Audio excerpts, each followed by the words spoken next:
Jahan, vous venez de réaliser votre second long métrage.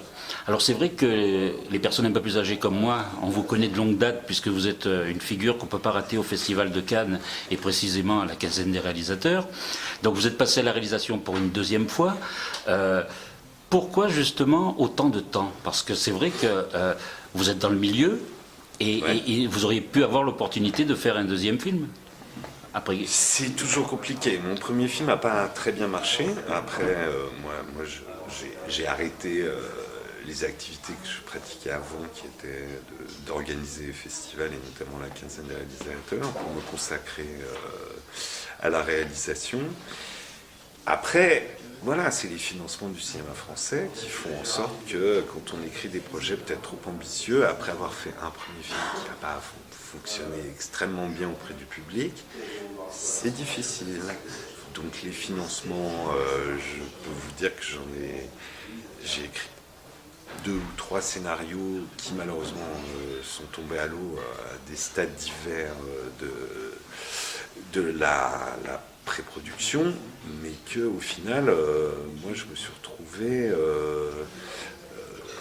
donc à vouloir tourner. J'ai fait des films, j'ai fait des courts-métrages, j'ai fait un moyen-métrage, j'ai fait un documentaire, et petit à petit, et de la manière la plus inattendue qui soit, le film, qui était une proposition un peu libre, un peu sortie voilà, de notre travail avec Diastème, a réussi à voir le jour et j'en suis fort content. Oui, parce que ce que j'allais dire, c'est que c'est quand même un film, même si l'histoire est ordinaire, si on peut dire, la réalisation est atypique.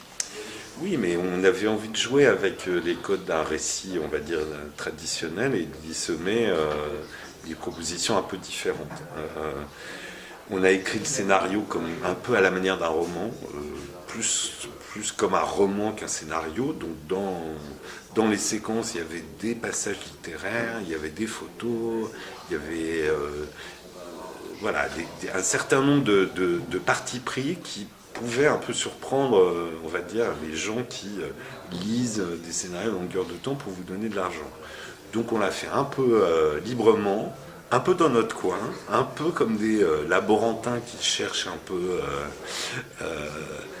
à essayer, sans savoir réellement si ça va fonctionner d'ailleurs, et essayer plusieurs formes de récits. On s'est beaucoup amusé, les acteurs en sont énormément investis. On a cherché des solutions, j'en ai trouvé par le biais, par exemple, de la photo ou de méthodes de narration qui sont un petit peu différentes de ce qu'on voit d'habitude. Et peut-être que c'est ça qui fait le plaisir du film, c'est que voilà, on distille pas mal de surprises. On s'amuse avec eux, même si le sujet n'est pas amusant. Oui, mais je pense que le film, voilà, alors si on prend le point de départ du film, on fait voilà, un film sur le deuil, je sais pas quoi, une histoire d'amour morte, etc. Et je pense que le film est assez solaire et que quand on en sort, on est plutôt heureux. Oui. Il y a beaucoup de spectateurs qui m'ont témoigné ce ressenti-là, c'est-à-dire qu'à la fin du film, c'est comme un feel-good movie, étrangement. Moi, j'avais envie juste que le film ne ferme pas sur une note trop noire, etc., etc. J'ai l'impression que même s'il y a des passages, effectivement, qui sont noirs, qui sont émouvants, il y a aussi beaucoup de moments où je pense on rigole un peu, parfois beaucoup. Non, c'est la subtilité justement de l'écriture, ça. Voilà, on avait envie d'un récit qui soit pas complètement droit, qui alterne des tons différents. C'est un peu comme dans la vie, parce que je sais pas si c'est un compliment si je vous dis ça, mais j'ai l'impression que cette histoire, c'est un petit peu, même ça peut nous arriver à nous ou à n'importe qui autour de nous, là, du jour au lendemain. Donc, c'est un film pas naturaliste, mais en même temps, même dans la réflexion, justement dans les essais que vous faites au niveau narratif, on a l'impression que c'est nous qui repensons, qui discutons, qui entendons des voix.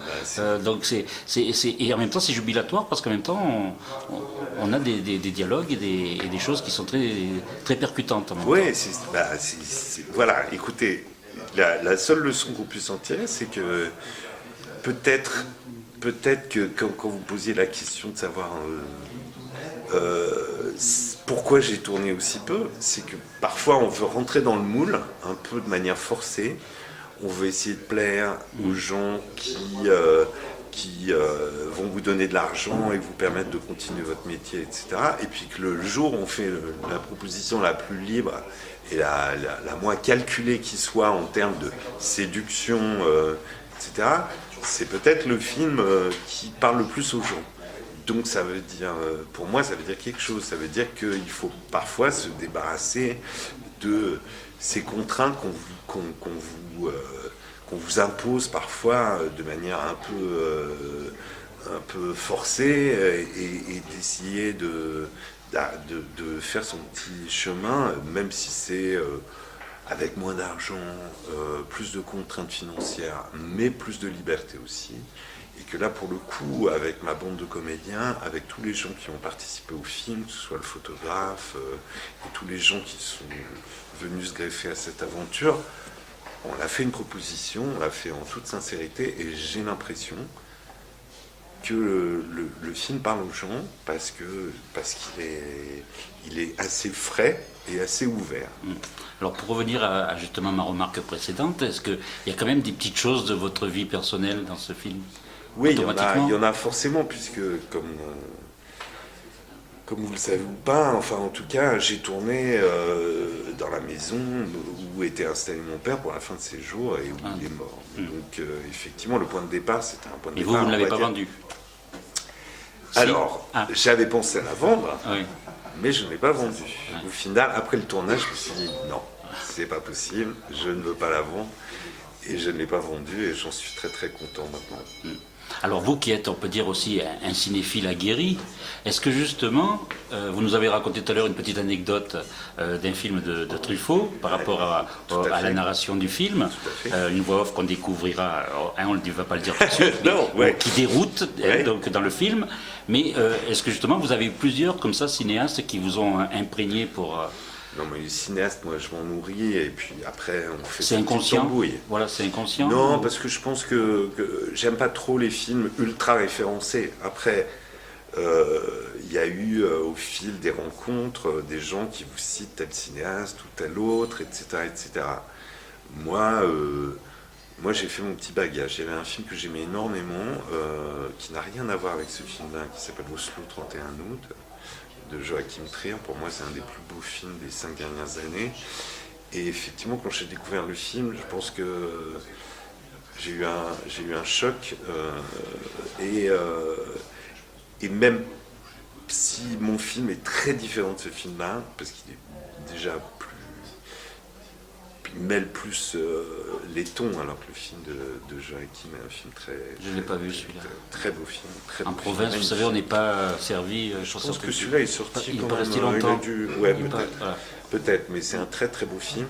Et il y avait des petits décrochés dans le récit qui me plaisaient bien. Alors, c'est peut-être ça a été peut-être une petite inspiration. Après, je pense que je me nourris de tas de films et en même temps, voilà, quand on tourne un film, on se débrouille avec sa petite tambouille, avec ses petits souvenirs. On va finir cet entretien pour parler d'Emma Decaune et puis de votre comédien aussi principal, vos comédiens principaux. Mais Emma Decaune, vous l'avez déjà fait tourner dans votre premier film il y a 15 ans. Est-ce que vous avez vu l'évolution de la comédienne par rapport à il y a 15 ans? Parce que là, c'était vraiment ses débuts il y a 15 ans. Forcément, j'ai suivi sa carrière, puis on a tourné, c'est la 4e fois qu'on tourne ensemble, donc je la connais bien, et puis on sait comment travailler ensemble. L'évolution, oui, je l'ai vue, et à un moment, je me suis dit, c'est dommage qu'on la voit moins sur les écrans. Et quand on a écrit le scénario avec Diastème, on s'est immédiatement dit que c'était la personne de la situation, comme on dit, et je pense qu'elle amène et que les gens vont la redécouvrir à cette occasion, elle amène une espèce de justesse, à la fois d'un personnage qui est en reconstruction, qui est très bousillé au début du film, qui est très agressif, qui est très dans l'émotion, et qui petit à petit s'apaise, et on le voit presque physiquement dans le film. C'est une espèce d'évolution extraordinaire. C'est une merveilleuse comédienne, et puis la musique que nous on écrit, elle elle s'en empare et elle en fait sa partition à elle, de même que Yannick Régnier, qui est un comédien avec qui je n'avais pas travaillé, que je connaissais, et qui forme avec elle un couple que je trouve très juste, très incarné, et à la fois avec toute la palette qu'on peut offrir quand on a un talent comme le leur. Et tous les autres comédiens aussi, puisque sans signaler donc tous un par un parce qu'on n'a plus le temps, mais c'est vrai que vous avez un casting qui rejoint ce que vous disiez tout à l'heure, justement le fait que le film ait un ton juste et qu'en même temps on se sente imprégné par ces personnages. Tout à fait, Parce mais que ce qui me même fait en tout cas plaisir pour clôturer, c'est que c'est des visages qui ne sont pas forcément très connus et que les gens semblent découvrir tous ces acteurs qui travaillent et qui font des choses mais qu'on ne remarque pas. Pas forcément, en tout cas, je ne parle pas d'Emma, mais plutôt de Jeanne Rosat, Christine Brucher. Voilà, enfin, c'est un vrai plaisir pour moi de démontrer aux gens que ces comédiens sont formidables, quoi. En tout cas, merci pour ces châteaux de sable. Merci. Merci. Merci.